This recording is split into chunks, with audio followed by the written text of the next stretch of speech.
Assalamualaikum warahmatullahi wabarakatuh. Semangat belajar, SMK bisa, SMK hebat. Perkenalkan, saya Ridwan Effendi, Guru Bisnis Daring dan Pemasaran SMK Negeri 1 Poh Pelem, Wonogiri. Pada kesempatan kali ini, kita akan mempelajari tentang perilaku konsumen atau dalam bahasa Inggrisnya consumer behavior pada bisnis retail. Kompetensi dasar materi ini adalah yang pertama, menganalisis perilaku konsumen dalam bisnis retail. Yang kedua, membuat laporan hasil analisis perilaku konsumen dalam bisnis retail. Pada materi perilaku konsumen bisnis retail, ada 7 subbab yang akan kita pelajari. Yang pertama, budaya konsumen. Yang kedua, pola perilaku belanja konsumen. Yang ketiga, tipe perilaku pembelian. Yang keempat, model perilaku konsumen. Yang kelima, proses keputusan pembelian konsumen. Yang keenam, peranan yang dapat dilakukan seseorang dalam pengambilan keputusan. Yang ketujuh, jenis-jenis perilaku keputusan pembelian. Pada pertemuan sebelumnya, kita sudah membahas mengenai budaya konsumen. Nah, pada kesempatan kali ini, kita masuk pada pembahasan materi kedua, yaitu mengenai pola perilaku belanja konsumen. Untuk mendalami materi ini, saya akan contohkan sebuah kasus. Ya. Kasusnya apa? Kasus ini di tahun 2015, 2016, 2017. Nah, ini berdasarkan penelitian yang dilakukan oleh Sobek Insight yang sumbernya dari WR Sosial. Nah, di mana Sobek Insight ini mengambil populasi sekitar 1000 responden pada aplikasi belanja online. Nah, menurut Asosiasi Pengusaha Retail Indonesia atau APRindo, mereka memprediksi akan ada lebih dari 50 gerai retail yang akan berhenti beroperasi dan mereka mengubah format bisnisnya agar sesuai dengan kebutuhan masyarakat saat ini. Nah, kasus di tahun 2015 masih sedikit sekali, ya, sekitar 11% saja masyarakat Indonesia yang mereka melakukan belanja secara online.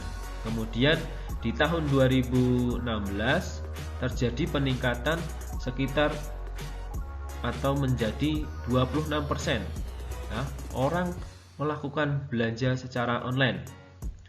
Nah, kemudian di tahun 2017 menjadi 41%.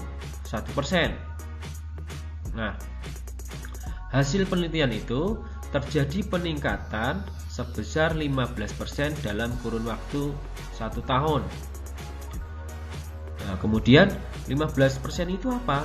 Ya, persentase masyarakat Indonesia yang membeli barang dan jasa secara online dalam kurun waktu sebulan di tahun 2017 mencapai 41% dari total populasi dibanding tahun 2016 yang mencapai 26% saja. Nah, hal ini dapat disimpulkan bahwa terjadi peningkatan 15% dalam kurun waktu 1 tahun gitu. Mengapa terjadi peningkatan belanja secara online? Menurut Sobek Insight yang sumber dari Sobek Research Team, ya, penelitian mereka menunjukkan sekitar 70,2% responden lebih sering belanja online dibanding belanja secara offline, itu ya. Kemudian sekitar 39,8% responden lebih sering belanja secara offline daripada belanja secara online. Nah, mengapa lebih banyak orang atau masyarakat atau konsumen itu lebih memilih belanja secara online? Nah, karena apa? Ya, sesuai dengan penelitian yang dilakukan oleh Shopback Insight, sekitar 1000 orang populasi atau 1000 responden, mereka yang menggunakan aplikasi belanja online, mereka menganggap bahwa banyak sekali promo yang dilakukan oleh aplikasi belanja atau e-commerce. Ya, misalnya nih di tanggal 2 bulan 2 promonya 22 seperti itu. Kemudian promonya apa? Promo diskon, misalkan diskon 50% atau diskon gratis ongkir, seperti itu.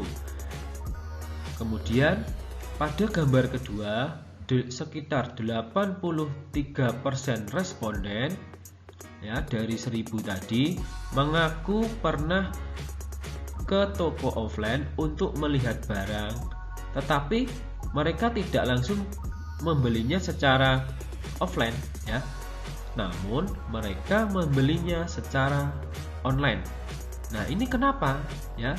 Penyebabnya, hal ini disebabkan banyak sekali diskon yang ditawarkan platform e-commerce.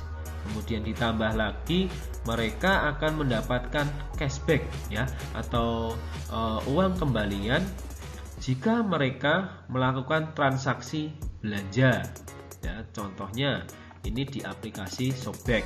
Misal kita belanja suatu barang di aplikasi Shopback ya, harganya 100.000, misal kita beli sepatu gitu ya. Nah, kalau kita beli sepatu di aplikasi e-commerce Shopback harganya 100.000, kemudian kita akan mendapatkan cashback sekitar 20.000. Nah, ini kan berarti barangnya harganya cuma 80.000. Nah, hal itu menyebabkan konsumen atau masyarakat tertarik untuk membeli barang di aplikasi tersebut atau membeli barang secara online ya, karena adanya pengaruh promo tadi. Seperti itu. Berkembangnya pola perilaku konsumen yang sebelumnya mereka sering belanja secara offline, kemudian saat ini mereka menjadi belanja secara online. Ini menuntut para pelaku usaha jasa pengiriman memberikan layanan yang baru, misalnya jasa pengiriman pada hari yang sama. Nah, hal ini dilakukan oleh banyak pelaku usaha jasa pengiriman, misalnya dari Grab ya, dengan layanan Grab Express-nya, kemudian dari Gojek dengan layanan GoSend-nya, dari JNE, dari Tiki, dari Porter, kemudian ada jasa pengiriman lainnya misalnya JNT, Si Cepat, Pos Indonesia, dan sebagainya.